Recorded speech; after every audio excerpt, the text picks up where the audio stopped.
স্বাগত ৩ মিনিটে খবরে। অনলাইনে মামলা দায়েরের ব্যবস্থা চালুর নির্দেশ দিয়েছেন অন্তর্বর্তী সরকারের প্রধান উপদেষ্টা ড. মোহাম্মদ ইউনূস।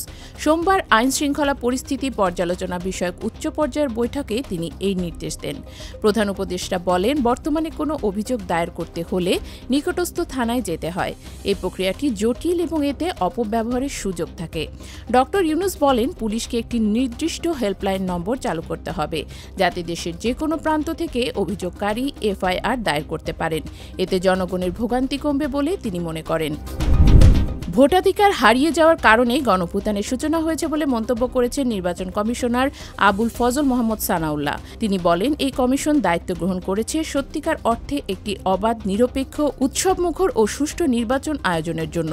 সোমবার সকালে রাজশাহীতে নির্বাচন কমিশন আয়োজিত মতবিনিময় সভা শেষে সাংবাদিকদের প্রশ্নের জবাবে তিনি বলেন, অন্তর্বর্তী সরকার প্রধানের ঘোষণা অনুযায়ী আগামী ডিসেম্বরে জাতীয় সংসদ নির্বাচনের প্রস্তুতি নিচ্ছে কমিশন। বর্তমান পদ্ধতিতে ভোটার তালিকা নিয়ে জালিয়াতি সুযোগ নেই বলেও মন্তব্য করেন তিনি। সংস্কার প্রস্তাবনার আলাপ আলোচনা যত বেশি দীর্ঘায়িত হবে, দেশ তত বেশি সংকটে পড়বে, এমন মন্তব্য করেছেন বিএনপির ভারপ্রাপ্ত চেয়ারম্যান তারেক রহমান। রবিবার বিকেলে ঢাকা মহানগর দক্ষিণ আয়োজিত এক কর্মশালায় ভার্চুয়ালি যুক্ত হয়ে তারেক রহমান বলেন, সংস্কারের আলাপ দীর্ঘায়িত করা যাবে না, কেননা সংস্কার আলাপ যত দীর্ঘায়িত হবে তত ষড়যন্ত্রকারীরা ষড়যন্ত্র করার সুযোগ পাবে।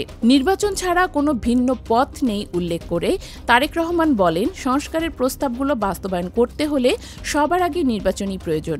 নির্বাচনের মাধ্যমে সব সমস্যার সমাধান হবে না, কিন্তু নির্বাচিত সরকার সমস্যার জট ধীরে ধীরে খোলার চেষ্টা করতে পারবে।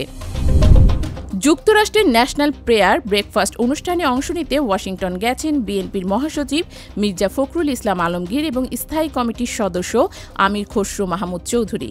রবিবার সন্ধ্যায় এমিরেটস এয়ারলাইন্সের ফ্লাইটে তারা হজরত শাহজালাল আন্তর্জাতিক বিমানবন্দর ছাড়েন। লন্ডন থেকে দলের ভারপ্রাপ্ত চেয়ারম্যান তারেক রহমানের মেয়ে জাইমা রহমান এই প্রতিনিধি দলে যোগ দেবেন। আগামী ৫ ও ৬ ফেব্রুয়ারি ন্যাশনাল প্রেয়ার ব্রেকফাস্ট হবে ওয়াশিংটন ডিসিতে। ন্যাশনাল প্রেয়ার ব্রেকফাস্ট একটি বার্ষিক অনুষ্ঠান। এটি যুক্তরাষ্ট্রের জাতীয় ও আন্তর্জাতিক নেতাদের মধ্যে সংলাপের একটি প্ল্যাটফর্ম। তিতুমীর কলেজকে বিশ্ববিদ্যালয় ঘোষণার দাবিতে গত বেশ কিছুদিন ধরেই অনশন, রাজপথ, রেলপথ অবরোধের কর্মসূচি পালন করছেন কলেজের শিক্ষার্থীরা।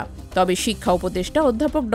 ওয়াহিদউদ্দিন মাহমুদ বলেছেন, তিতুমীর কলেজকে বিশেষ কোনো সুবিধা দেওয়ার সুযোগ নেই, কেননা ঢাকার ৭টি কলেজ নিয়ে একটি স্বতন্ত্র বিশ্ববিদ্যালয় করার প্রক্রিয়া চলছে। তিনি বলেন, দাবির মুখে সরকার আর কোনো বিশ্ববিদ্যালয় স্থাপন করবে না। যুক্তরাষ্ট্রের আন্তর্জাতিক উন্নয়ন সংস্থা ইউএসএআইডিকে সন্ত্রাসী সংস্থা আখ্যা দিয়ে ইলন মাস্ক বলেছেন, এটি বন্ধ করে দেওয়া উচিত। এমন সময় তিনি এ ঘোষণা দিলেন যখন মাস্কের প্রতিনিধিদের সংরক্ষিত গোপন নথি দেখার সুযোগ না দেওয়া সংস্থাটির 2 নিরাপত্তা কর্মকর্তাকে ছুটিতে পাঠানো হয়েছে। আবার প্রেসিডেন্ট ডোনাল্ড ট্রাম্প বলেছেন, সংস্থাটি বদ্ধ উন্মাদেরা চালাচ্ছেন। সামাজিক যোগাযোগ মাধ্যম এক্স ও টেসলার মালিক শীর্ষ ধনী ইলন মাস্ককে যুক্তরাষ্ট্রের সরকারি দক্ষতা বিভাগের প্রধান হিসেবে নিয়োগ দিয়েছেন মার্কিন প্রেসিডেন্ট ডোনাল্ড ট্রাম্প। ট্রাম্প ও ইলন মাস্ক মনে করেন, ইউএসএআইডির প্রতিষ্ঠানের মাধ্যমে সরকারি অর্থের অপচয় হচ্ছে। ধন্যবাদ এতক্ষণ সাথে থাকার জন্য।